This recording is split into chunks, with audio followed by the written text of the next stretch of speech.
If we have an ad that is working and getting sales, what is the best way to scale that? Woo! You, coach. The best way, basically, you can take that same ad.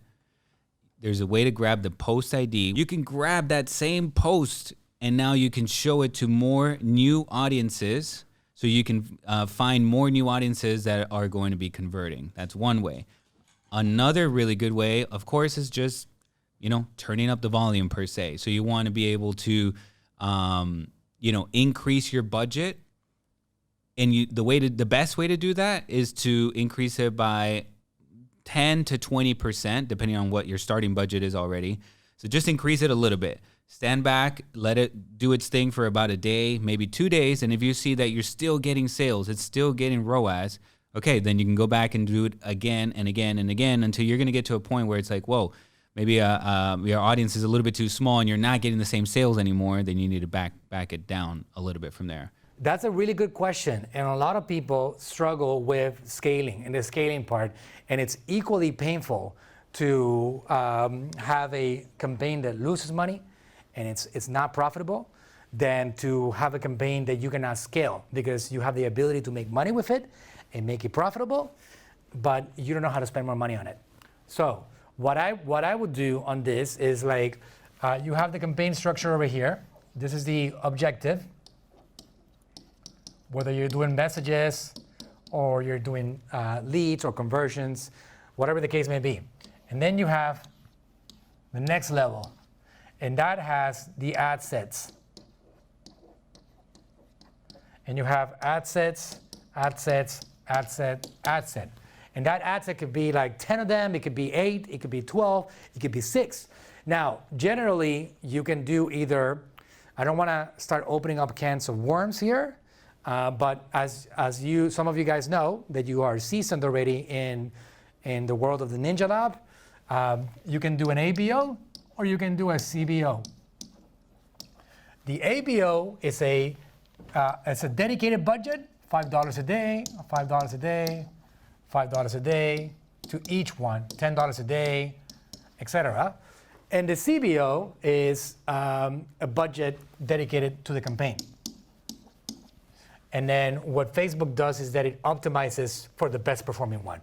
So it might spend 100 over here, or it might spend 50 over here, depending on results. So ABO versus CBO, they have to be approached differently still today. Why? Because the CBO one, once it starts rolling, can't really be adding audiences to it because it resets whenever you add something on it. When you are adding audiences to an ABO, which is ad set budget optimization, you are able to keep on adding audiences on it. So to answer your question, it depends on what campaign structure you have. So if it's working out and you have an ABO, meaning that you have a budget for every single individual ad set, you can easily just add more audiences. And that's going to start spending more money.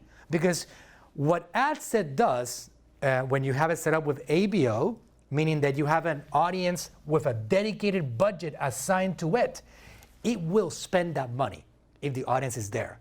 So if you say, Facebook, I have this audience that is 300,000 people, and I want you to spend $50 a day. Facebook will get to a point in which they spend it. They will spend it.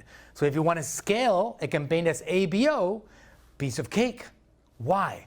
Because you can keep on adding ad sets, audiences. Pretty much, it's a long haul. I believe that the limit is 75. Am I right? Yeah.